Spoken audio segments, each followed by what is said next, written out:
баг орлоо үед бол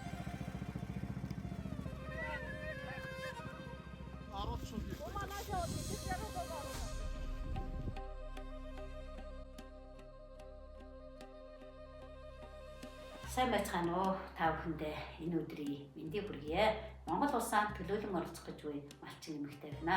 Та бүхэнтэйгээ мал аж ахуйн салбарт ажиллаж буй малчин эмэгтэйчүүдийн оруулж буй хувь нэмэр эрх аюулгүй байдлын талаар санаа бодлоо хуваалцах гэж байгаадаа туйлын их баяртай байна.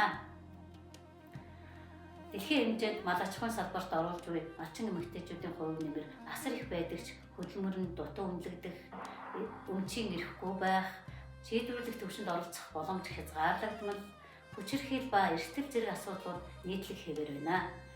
Иймд нэгдүгээрт малчин эмэгтэйчүүдийн хөдөлмөрийг албан ёсоор зөвшөөрөх, хоёрдугаарт газрын өмч болон өмчийг баталгаажуулах, гуравдугаарт аюулгүй орчинг бүрдүүлэх, дөрөвдүгээрт шийдвэр гаргах төвшөнд оролцуулах, тавдугаарт санхүү технологи тэгш хүргэх, 6-дугаар уур амьсгалын бодлогод тусгах зэрэг өөрчлөлтүүдийг шийдвэрлэх шаардлагатай гэж бодож байна.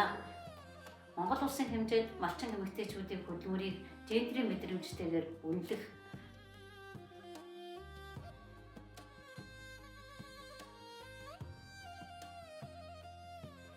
малчин эмэгтэйчүүдийн боловсрол мэдлэгийг дээшлүүлж, соён гэгээрүүлэх, улс төрийн оролцоог тэгш оролцуулах зэрэг асуудлууд яригдж байгаа. Анхаарлаа хандуулсан та бүхэнд